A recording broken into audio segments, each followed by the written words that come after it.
మావోయిస్టులకు భారీ ఎదురుదెబ్బ తగిలింది. భారీ సంఖ్యలో మావోయిస్టులు అధికారుల ఎదుట లొంగిపోయారు. మహారాష్ట్ర గడ్చిరోలి పోలీసుల ఎదుట లొంగిపోయారు. పోలీసుల ఎదుట లొంగిపోయిన వారిలో మావోయిస్టు పార్టీ అగ్రనేత మల్లోజుల వేణుగోపాల్ కూడా ఉన్నారు. మల్లోజుల స్వగ్రామం పెద్దపల్లి. ఆయన 30 ఏళ్లుగా ఉద్యమంలో కొనసాగుతున్నట్లు తెలుస్తోంది. కాగా కేంద్ర ప్రభుత్వం చేపట్టిన ఆపరేషన్తో మావోయిస్టులు పెద్ద సంఖ్యలో లొంగిపోతుండడం గమనార్హం.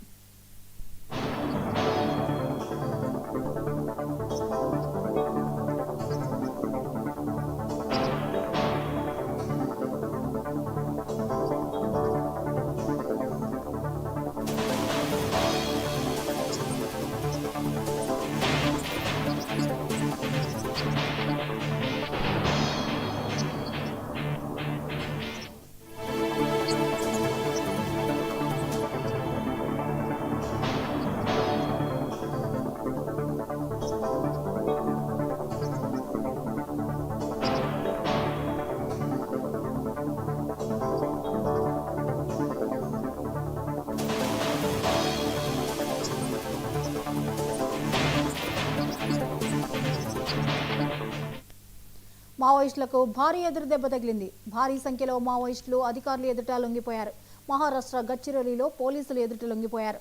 పోలీసులు ఎదుట లొంగిపోయిన వారిలో మావోయిస్టు పార్టీ అగ్రనేత మల్లోజుల వేణుగోపాల్ కూడా ఉన్నారు. మల్లోజుల స్వగ్రామం పెద్దపల్లి. ఆయన 30 ఏళ్లుగా ఉద్యమంలో కొనసాగుతున్నట్లు తెలుస్తోంది. కాగా కేంద్ర ప్రభుత్వం చేపట్టిన ఆపరేషన్తో మావోయిస్టులు పెద్ద సంఖ్యలో లొంగిపోతుండడం గమనార్హం.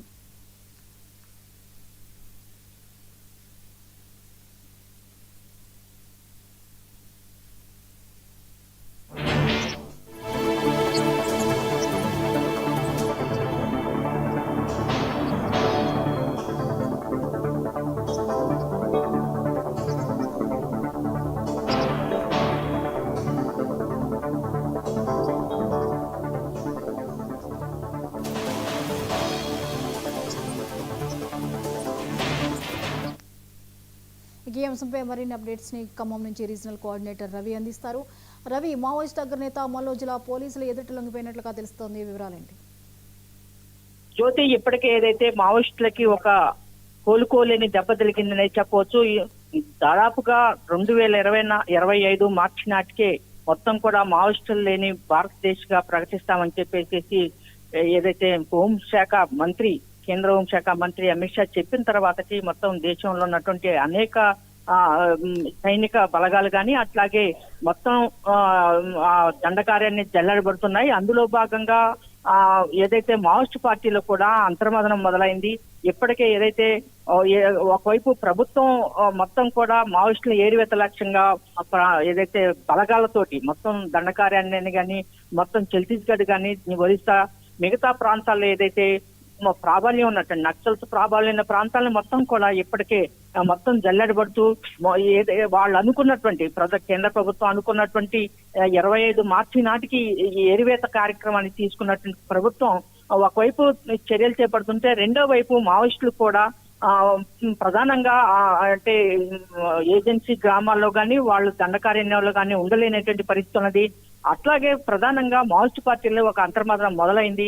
దాంట్లో ప్రధానంగా బయటికి రావాలి అనేటువంటి ఒక ఆలోచన కూడా కొంతమంది కేంద్ర కమిటీ సభ్యులు వ్యక్తం పరచడం జరిగింది. దీని నుండి గతంలో నంబాల కేశవర కేంద్ర కార్యదర్శిగా ఉన్నప్పుడే ఒక చర్చలు జరిగాయని కొంతమంది బయటికి వెళ్లి అట్లాగే సాయుధ పోరాటాన్ని నిర్వహణ చేయాలనేటువంటి ఒక ఆలోచన చేసినటువంటి పరిస్థితి ఉందని చెప్పేసి కేంద్ర కమిటీ సభ్యుడు మల్లోజుల వేణుగోపాల్ మొత్తం కూడా ఏదైతే కేంద్ర కమిటీలో చర్చ చేసినట్టు తెలిసింది. అయితే తన అభిప్రాయాన్ని పరిగణలోకి తీసుకోకుండా అట్లా అక్కడ ఉన్నటువంటి ఇప్పటికే కేంద్ర కార్యదర్శిగా కొత్తగా రిక్రూట్ అయినటువంటి తిరుపతి ఏదైతే ఉన్నారో తిరుపతి ఇంతకు ముందు ఉన్నటువంటి సాయుధ పోరాటాన్ని కొనసాగించాలి, ఎత్తుగళ్ల పందాన్ని మార్చుకోవాల్సిన అవసరం లేదని చెప్పేసి భావిస్తున్న ఒక సందర్భం ఒకవైపు ఉంటే, రెండో వైపు కాదు ఏదైతే ప్రధానంగా పార్టీలో ఏదైతే సాయుధ పోరాటాన్ని నిర్మించాల్సిన అవసరం ఉన్నది, మనం ఈ వ్యూహం ఎత్తుగళ్లను మార్చుకోవాల్సిన అవసరం ఉందని చెప్పేసి మావోయిస్ట్ పార్టీలో ఒక స్థిరమైనటువంటి ఆ చర్చను మొదలుపెట్టాడు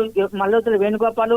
ఇతను పెద్దపల్లికి చెందిన కరీంనగర్ జిల్లా పెద్దపల్లికి చెందినటువంటి వ్యక్తి. ప్రధానంగా మల్లోజుల వేణుగోపాల్ పోలిట్ బ్యూరోలోని అట్లాగే ఒక కీలకమైనటువంటి కేంద్ర కమిటీలో గత 25 సంవత్సరాలుగా కొనసాగుతున్నాడు. ఈయన ఆధ్వర్యంలో దాదాపు అంటే మల్లోజుల వేణుగోపాల్ ఆధ్వర్యంలో ప్రధానంగా 60 మంది మావోయిస్టులు లొంగిపోయినటువంటి పరిస్థితి ఉన్నది. ఈ 60 మంది మావోయిస్టులు కూడా పెద్ద ఎత్తున ప్రధానంగా ఆయన ఏదైతే మిగతా గచ్చిరోలి కావచ్చు, అట్లాగే మూడు కావచ్చు, అట్లాగే మిగతా ప్రాంతాలు మొత్తం కూడా ఆయనకున్నటువంటి అటు మహారాష్ట్ర గాని, ఇటు ఛత్తీస్గఢ్ గాని మొత్తం దండకారణ్యంలో ఉన్నటువంటి తనకు పనిచేసినటువంటి ప్రాంతాల్లో ప్రధానంగా పట్టున్నటువంటి ప్రాంతాల్లో 60 మంది మావోయిస్టులతోటి ఈ రోజు లొంగిపోవడం జరిగింది.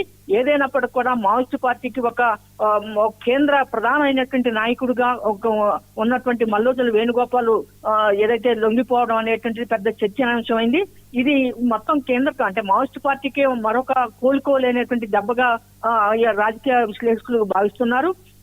ఏదైనప్పటికీ కూడా పార్టీ పునర్జీవనం పొందుతుందా లేదా అనేటువంటిది ఇంకా వేచి చూడాల్సింది. ఏదైనప్పటికీ కూడా మొత్తం తెలంగాణలోనే ఒక తెలంగాణ, మహారాష్ట్ర, ఆంధ్రప్రదేశ్ మిగతా సంబంధించినటువంటి ఏదైతే మిగతా జిల్లా కొన్ని రాష్ట్రాల్లో ఉన్నటువంటి కొంత క్యాడరు వేణుగోపాల్కి వ్యతిరేకంగా ఉన్నప్పటికీ కూడా మొత్తంగా ఏదైతే సాయుధ పోరాటం ఎరమని చేయాలనేటువంటి అవసరం ఉందని చెప్పేసి మల్లోజుల వేణుగోపాల్ తనకు ఉన్నటువంటి నాయకత్వం మొత్తం కూడా తన ఉన్నటువంటి వాళ్ళందరితోటి లొంగుబాటుకి చర్యలు చేపట్టిన సందర్భం అయితే నెలకొన్నది. Jyoti. Right, thank you Ravi.